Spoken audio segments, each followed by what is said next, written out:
wabarakatuh.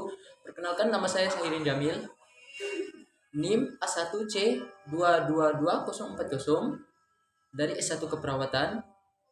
Di sini saya akan mempresentasikan tentang kebutuhan nutrisi. Jadi apa itu nutrisi?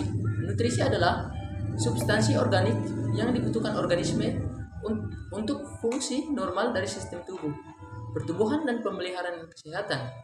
Nutrien merupakan zat kimia organik atau anorganik yang ditemukan dalam makanan dan diperlukan untuk berfungsinya tubuh. Komponen kebutuhan nutrisi: yang pertama karbohidrat, yang kedua protein, yang ketiga lemak, yang keempat vitamin, yang kelima mineral, yang keenam air. Yang pertama karbohidrat. Karbohidrat merupakan zat gizi yang terdapat dalam makanan, pada umumnya dalam bentuk amilum. Karbohidrat dibagikan menjadi tiga. Yang pertama dibutuhkan tubuh untuk sumber energi atau dibutuhkan untuk aktivitas seperti berlari, belajar, bekerja, dan lain-lain. Yang kedua membantu penerapan, merangsang pertumbuhan khusus. Yang ketiga bahan makanan yang banyak mengandung karbohidrat, biasanya dalam makanan pokok seperti beras, gandum, sagu, jagung, kentang, ubi kayu, dan berbagai macam olahan lainnya. Yang kedua protein. Fungsi untuk pertumbuhan, pemeliharaan, dan perbaikan zat tubuh. Bentuk sederhana, asam amino yang disimpan dalam jaringan berbentuk hormon dan enzim. Asam amino tidak dapat disintesis dalam tubuh, tapi harus didapat dari makanan. Sumbernya daging, hewan ternak, susu, dan telur. Asupan 10-15%. Yang ketiga lemak. Berfungsi sebagai sumber energi, membangun jaringan, memberi rasa kenyang, dan sebagai pelarut atau pembawa vitamin.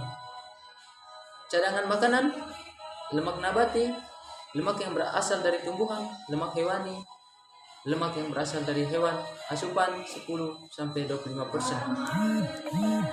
Yang keempat vitamin. Vitamin merupakan komponen minor tapi penting bagi bahan pangan.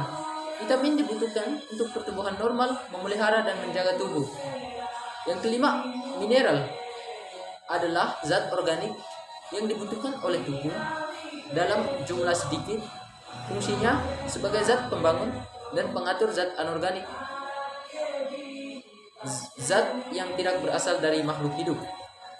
Yang keenam, air. Air merupakan zat makanan yang paling mendasar yang dibutuhkan oleh tubuh manusia. Air menyusun 60-70% dari seluruh berat badan.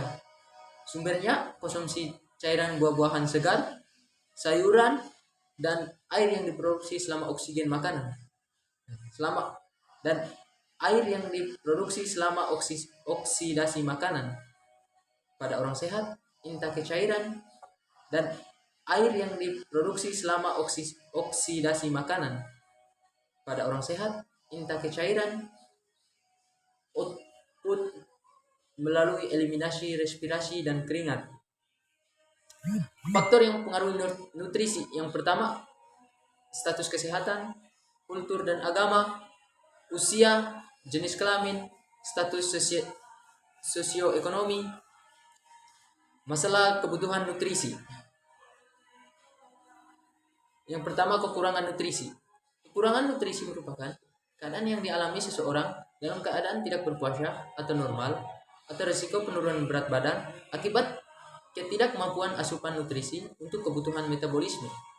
Tanda klinis: berat badan 10-20% di bawah normal, tinggi badan di bawah ideal, lingkar kulit preset, lengan tangan kurang dari 60%, ukuran standar. Adanya kelemahan dan nyeri tekanan pada otot. Adanya penurunan albuminuserum.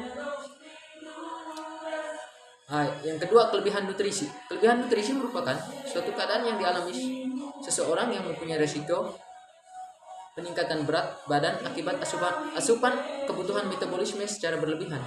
Tanda klinis: berat badan lebih dari 10% berat ideal, obesitas atau lebih dari 20% berat ideal, lipatan kulit triset lebih dari 15 mm pada pria yang 25 mm pada wanita.